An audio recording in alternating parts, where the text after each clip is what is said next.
Vous avez accordé du prix à un vestiaire humainement bon, vous l'avez réitéré. Mourinho qui est un ami, pendant 2 mois, j'ai 2 choix s'imposaient à moi.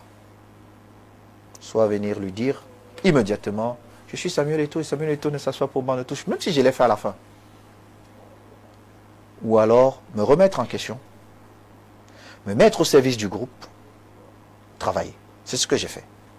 Vous vous imaginez que parfois, M. Mourinho m'envoyait à l'échauffement à la 93e minute.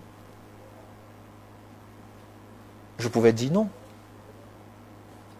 J'allais, j'entrais 1 minute après, on sifflait la fin du match. Ça arrivait.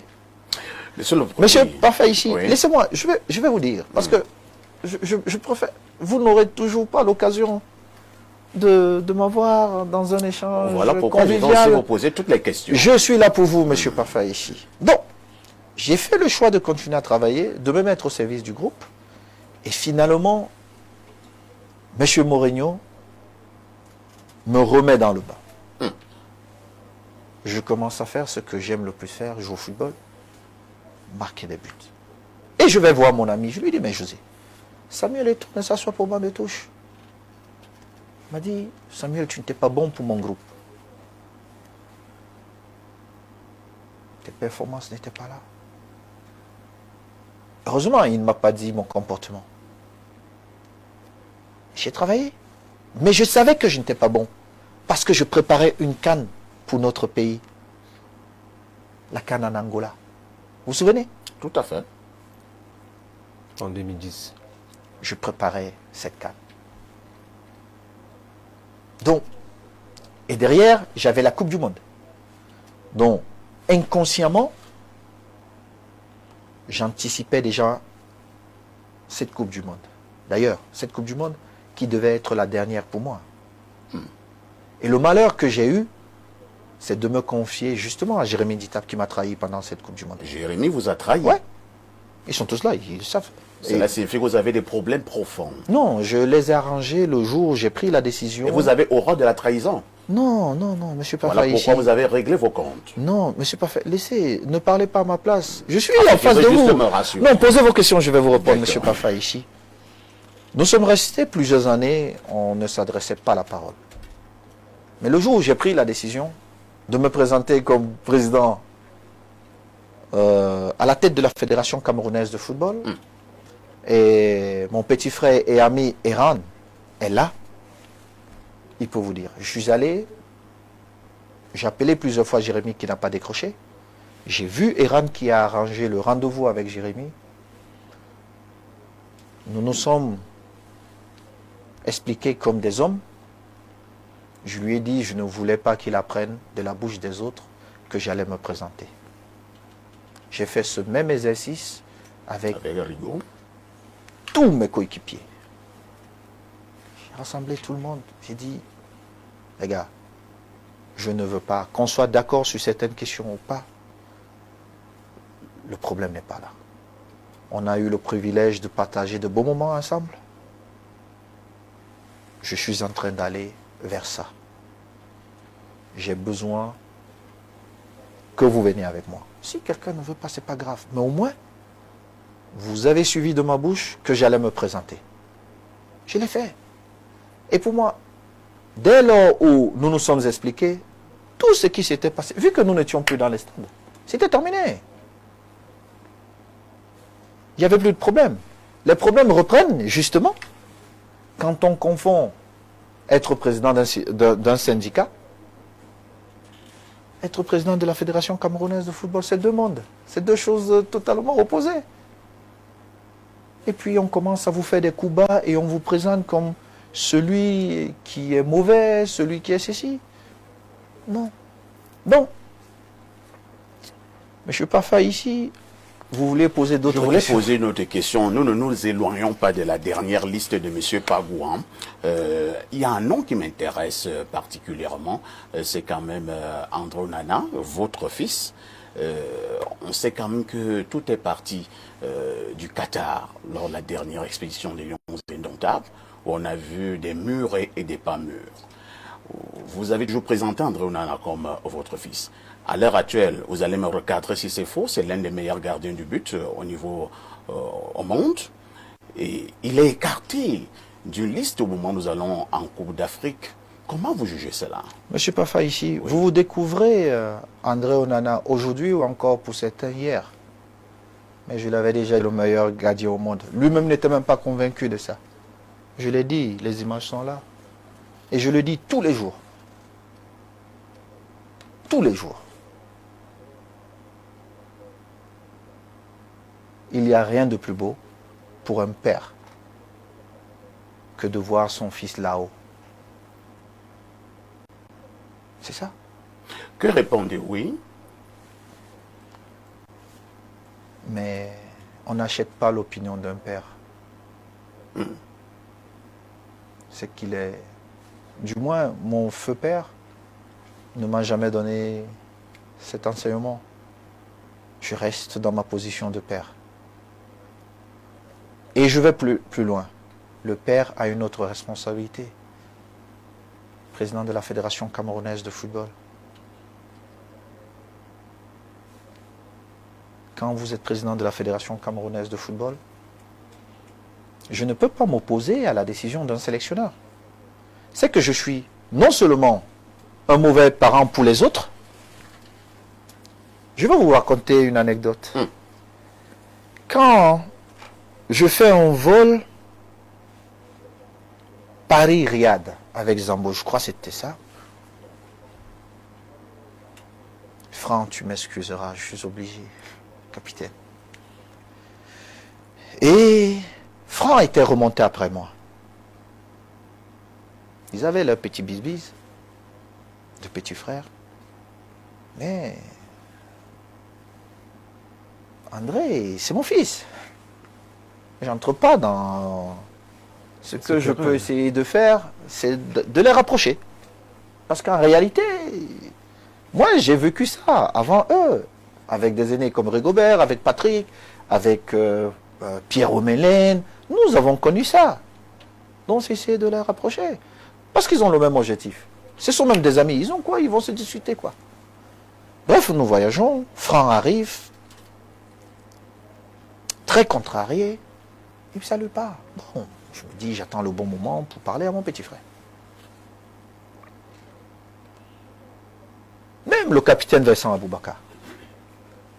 Le jour où le sélectionneur Rigobert Song prend la décision, et je le dis encore aujourd'hui, il m'informe, il est là, il a dit. Seulement vous préférez me prendre comme la cible. Il m'informe, je dormais parce que j'avais passé toute la nuit à veiller sur ceci, sur cela, pour que les joueurs soient à l'aise. Et nous jouons très tôt. Il m'informe. Mon fils arrive dans ma chambre. Il me fait part du problème. Je n'étais pas au courant. Je savais ce qui s'était passé à l'entraînement. Mais après l'entraînement, il y a une autre vie. Il y a la pression des maths. Chacun vit cette pression d'une certaine façon. Voilà. Et j'ai dit ceci à André. S'il est juste, il va le reconnaître intérieurement. J'étais très en colère après lui. J'ai dit ce que je pensais à mon fils. Nous étions 2. Non, 3. Avec Moumine Sankara. 3.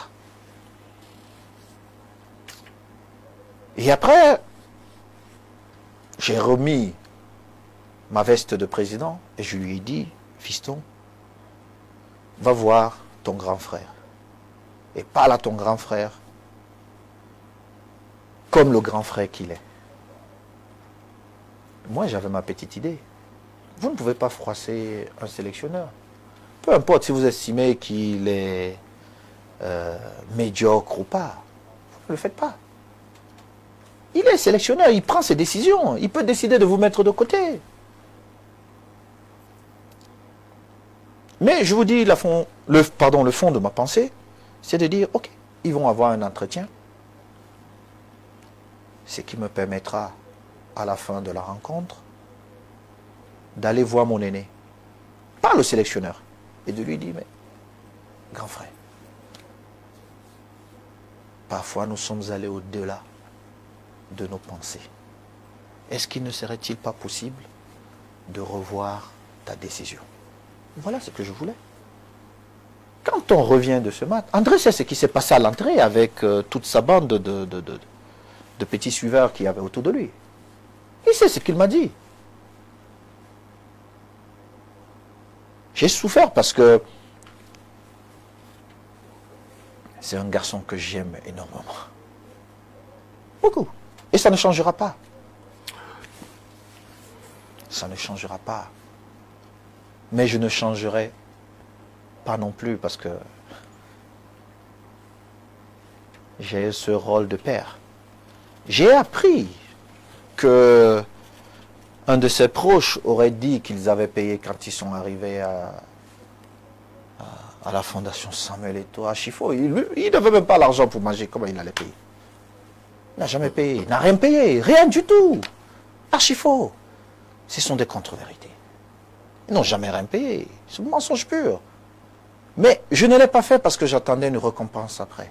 Mais c'est parce que j'ai voulu créer une chaîne d'hommes pour servir notre pays.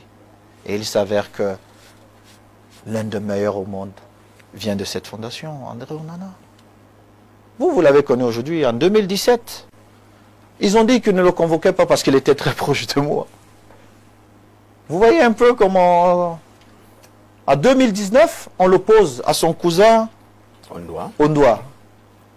Fabrice est là. Quand on allait en Coupe du Monde, Fabrice, il m'a appelé, il m'a dit, papa, je suis bien, vraiment, il faut faire... Je lui ai dit, Fabrice, non, non, non, non. Tu parles avec le sélectionneur. S'il est d'accord, il va te prendre. S'il n'est pas d'accord, je reste ton père. Je sais qu'il était dessus. Mais il faut essayer d'être juste quand vous gérez les hommes. Parce que si vous donnez trop à l'autre, l'autre, c'est un sentiment naturel, il sera jaloux. Un père ne se lasse pas pour pardonner à son fils, monsieur le président. Est-ce que les portes restent ouvertes? Écoutez, moi, j'ai pas de problème. Et je le dis tout le temps. Alors, avant d'arriver, vous dites que vous n'avez pas de problème. Même si j'ai été déçu par certaines situations, mais j'ai pas de problème. Parce que j'ai fait ce chemin avant. J'ai eu beaucoup de trahison dans ma vie. Ça ce n'est même pas une trahison. C'est un enfant, voilà, qui voit les choses différemment. Et je me dis peut-être un jour, il va se ressaisir et comprendre que c'était pas bien ce qu'il faisait. Mais encore, ce n'est plus un enfant. Monsieur le Président, terminons avec le cas André Onana. Vous avez dit qu'il y a quand même eu cet échange vif du côté du Qatar. Nous sommes là des journalistes. Vif. Reprenez.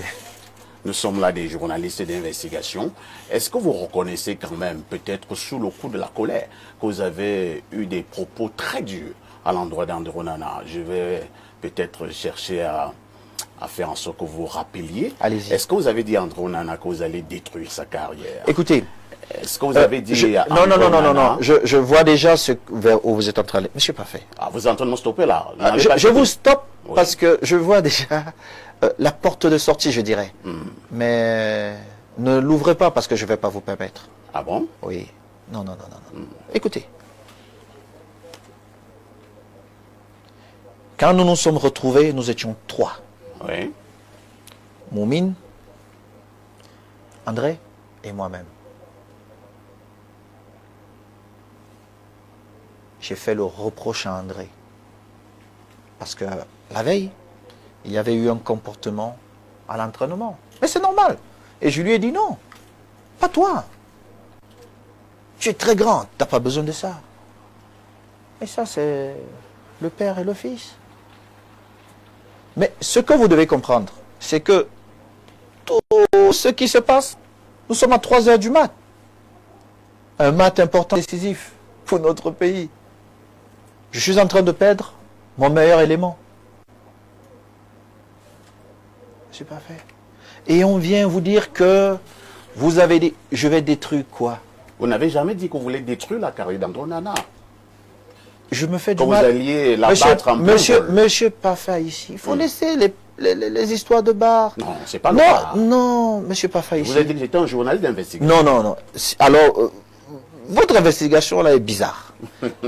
Bizarre. Fondé. Non, bizarre. Non, monsieur Parfait ici. C'est bizarre.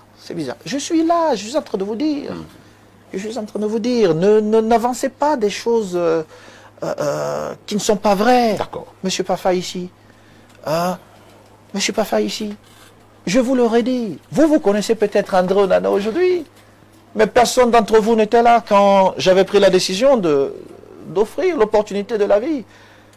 L'Éternel a voulu que ça passe par moi. Je l'ai accepté volontiers. Je le referai. Je ne sais pas pourquoi l'Éternel m'a choisi. Il aurait pu choisir quelqu'un d'autre. Il m'a choisi. Je vais vous dire. Parce que très souvent, les gens disent « Ah, mais lui, il a fait ça, Gilbert Kaji. » Vous m'avez déjà entendu dire quelque chose de méchant sur Gilbert? Mon père? Jamais. Jamais je ne le ferai. Je ne peux pas oublier tout ce que Gilbert a fait pour moi. Mais il y a des questions qui nous opposent. Mais ce que Gilbert Kaji, la famille Kaji, pas seulement Gilbert, parce que si je dis ça, je serais en train de dire que mes autres mamans, le feu grand-père... Non! Non! Même si j'ai ma douleur, c'est la douleur, elle est en famille, elle reste là. Mais c'est ma famille. Quand personne ne croyait en moi, cette famille a cru en moi. Monsieur Parfa ici. Et c'est ça le plus important pour moi. Pour certaines personnes, on vous amène dans des faux débats parce qu'ils vont profiter d'une faveur de la famille, vouloir faire croire à la famille. Non. Non. Il y a des questions qui nous opposent où, voilà, je ne viendrai pas parler de... Mais vous n'avez jamais entendu. Même quand mon père est sorti, il a porté des accusations contre moi, j'aurais pu sortir et dire que c'est pas vrai. On a fait un communiqué léger pour protéger la fédération et j'ai fait un courrier privé à mon père avec tous les éléments. Vous n'avez plus entendu parler de cette histoire. J'ai mis à sa disposition tous les éléments qu'on avait sur ce dossier en lui disant que les gens n'avaient pas bien travaillé et ils ont peut-être eu peur de lui dire ceci ou cela. Mais je ne viens pas m'asseoir pour vous dire que Gilbert... Parce que Gilbert n'est pas mauvais. Parce qu'il m'a donné l'opportunité de ma vie. Parce que sa famille m'a donné l'opportunité de ma vie. Très bien. Je suis devenu ce que je suis devenu.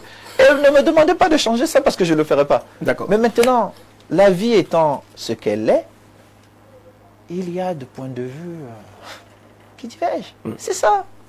Donc, votre journalisme d'investigation, il y aura toujours revoyez ça. Non, revoyez je ne vais pas le il y aura revoir, toujours hein. des... Je vous prie. Il y a d'autres révélations. Il y aura que nous toujours n'allons des pas désaccords. faire. Oh non.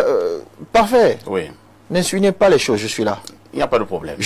Non, je suis là. Très Pas bien. ce qu'on vous raconte ou on vient vous dire non. C'est compris. Je suis là, je vous réponds aussi naturellement pour qu'on passe Très à bien. autre chose. Alors, Hervé.